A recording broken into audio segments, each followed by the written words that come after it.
Are you thinking of taking a home mortgage and feeling confused? Should you step into your old and trusted bank's branch or connect with a mortgage broker that your friend referred to? In this video, I present a highly balanced view of both sides of the coin. When should you go to a bank and when you should not? And same for a mortgage broker. Both are good options. It is just your situation, your needs, and your priorities. So let's get started. Welcome back to Canada Money, where we talk about money, and only money. Today we're diving into the great Canadian mortgage debate. Should you team up with a mortgage broker or go straight to a bank? If you're a 30-something Canuck dreaming of a home but juggling car payments or student loans, this one's for you. Let's break it down, keep it light, and figure out how to snag the best mortgage deal without losing our Tim Hortons budget. Why mortgage brokers and banks are kind of same. First off, let's talk about what makes mortgage brokers and banks more alike than you'd think. Number one, they both want you to score that mortgage. Banks need to hit their targets, monthly, quarterly, you name it. Mortgage brokers? They're chasing a commission, typically 0.5% to 1.2% of your mortgage. On a $500,000 mortgage, that's $2,500 to $6,000 in their wallet. No judgment, it's just the biz. This commission structure means brokers are motivated to close deals, but it also incentivizes them to find you a mortgage quickly, sometimes even faster than a bank, which can be a win if you're in a time crunch. Second, their service is free for you. Yup, zero cost. Whether you're chatting with a bank rep or a mortgage broker, you're not paying a dime. The lender covers the broker's commission, kind of like how a seller pays a realtor when you buy a house. This free service is great, but keep in mind that lenders bake these costs into the mortgage rates, so you're indirectly paying for it over time. It's not a scam. It's just how the system works. And third, mortgage brokers are legit. They're regulated, licensed professionals in Canada, so you're not dealing with some shady character offering loans out of a van. Bank employees are also trained and follow strict Canadian banking rules. In provinces like Ontario and British Columbia, brokers must be licensed by regulatory bodies like the Financial Services Regulatory Authority, FSRA, or the BC Financial Services Authority, BCFSA, ensuring they meet professional standards. Banks, meanwhile, are overseen by the Office of the Superintendent of Financial Institutions, OSFI, so both options are tightly regulated. So why should you choose a mortgage broker? Think of them as the Spotify of mortgages. Tons of options all in one spot. Brokers work with 40 to 50 lenders, from big players to smaller ones, and they know the ins and outs of each. Got a hefty car loan eating your paycheck? A bank might give you a cold shoulder, but a broker could connect you with a B lender, aka an alternative lender with looser eligibility rules. Access to multiple lenders is a game changer for millennials with non-traditional income, like freelancers or gig economy workers, who might not fit the rigid criteria of big banks. For example, if you're shelling out $1,000 a month on a car loan, a big bank might say, sorry, too risky. But a B lender through a broker might say, we're good.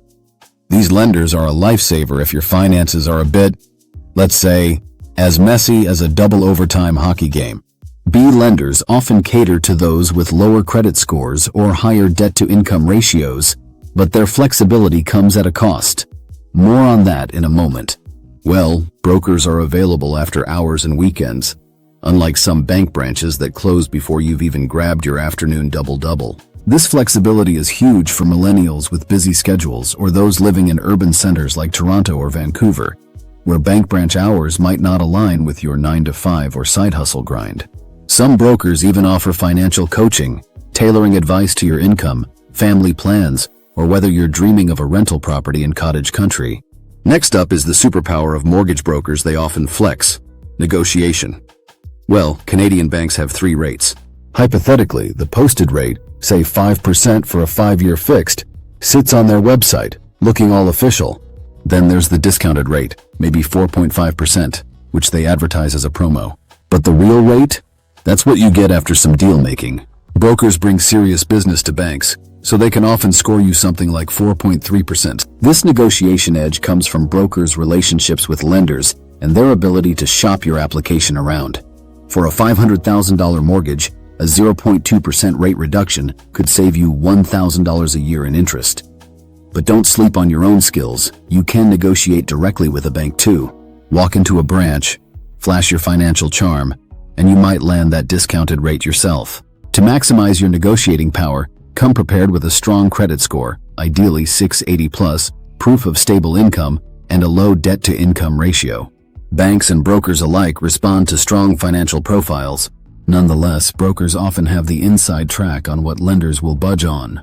So, what's the catch while working with mortgage brokers? Let's keep it 100. Mortgage brokers aren't perfect.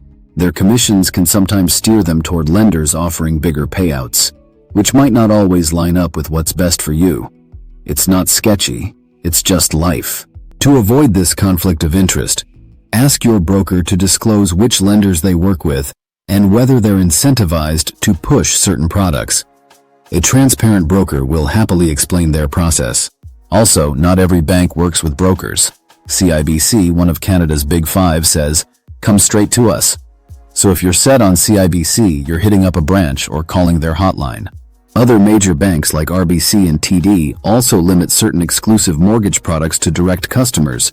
So if you're eyeing a specific bank deal, you might miss out by using a broker.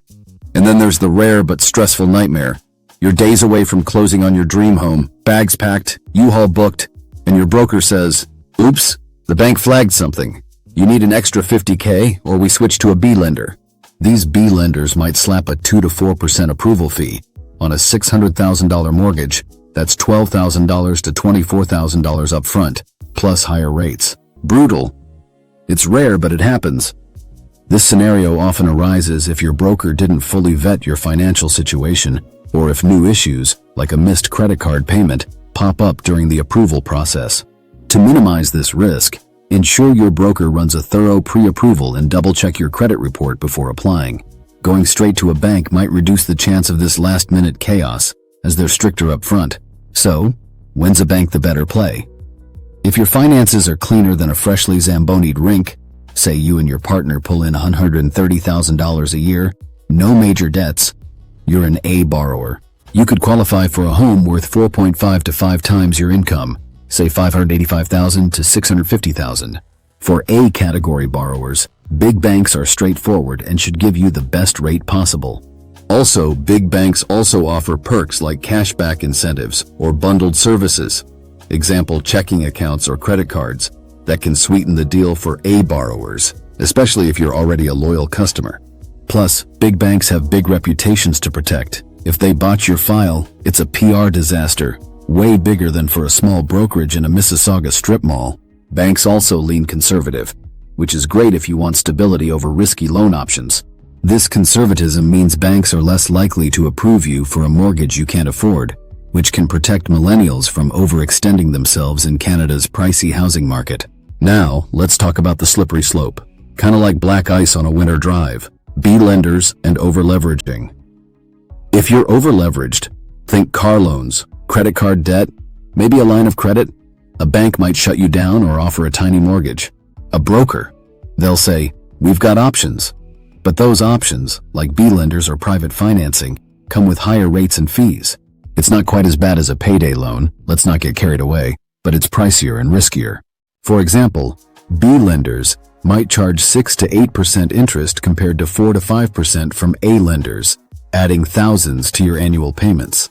On a $500,000 mortgage, that's an extra $5,000 to $15,000 a year.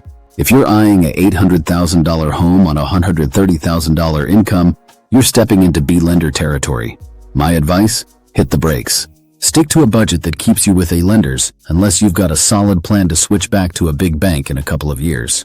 Paying 1 to 2% extra interest for 5 to 8 years? That's a lot of maple syrup you're giving up. To put this in perspective, Canada's 2025 housing market is still hot, with average home prices in cities like Toronto and Vancouver hovering around $1 million and $1.3 million respectively. Stretching your budget for a B lender could lock you into a cycle of high payments. Here's the deal. Don't commit to one option like it's the only poutine on the menu. Shop around like a pro. Talk to at least 3 folks, 1 or 2 mortgage brokers and 1 or 2 banks. Canada's Big Five, RBC, TD, Scotiabank, BMO, and CIBC offer similar products, so it often comes down to the rate. If one's offering 5.45% and another's at 5.5%, go with the lower one. Done. And here is a pro tip. Use online mortgage rate comparison tools to benchmark offers before you negotiate. This gives you leverage to push for better terms. Check the fine print too. Some banks, like RBC, let you prepay 10% of your mortgage principal yearly. Others allow 20%. Do focus on terms like portability to take your mortgage to a new home, or penalty fees for breaking your mortgage early, which can cost thousands if you sell or refinance before the term ends. If you do need a B lender, a mortgage broker is your best bet. But before you sign, ask, what's my exit strategy? Can I switch to an A lender in a couple of years? You don't want to be stuck paying sky-high rates forever. An exit strategy might involve boosting your credit score, paying down debt, or increasing your income to qualify for an A lender when you renew your mortgage, typically after 1 to 2 years with a B lender. Oh, and one last tip. Start your mortgage hunt 4 to 6 months before you plan to buy. This gives you time to compare options, fix any credit issues, and lock in a rate. Especially crucial in 2025 with interest rates fluctuating as the Bank of Canada adjusts its policies. All right, Canadian millennials, you've got the playbook to navigate the mortgage maze. Shop around, ask tough questions, and don't let anyone pressure you into a deal that feels off. Got questions? Drop them in the comments and I'll do my best to help.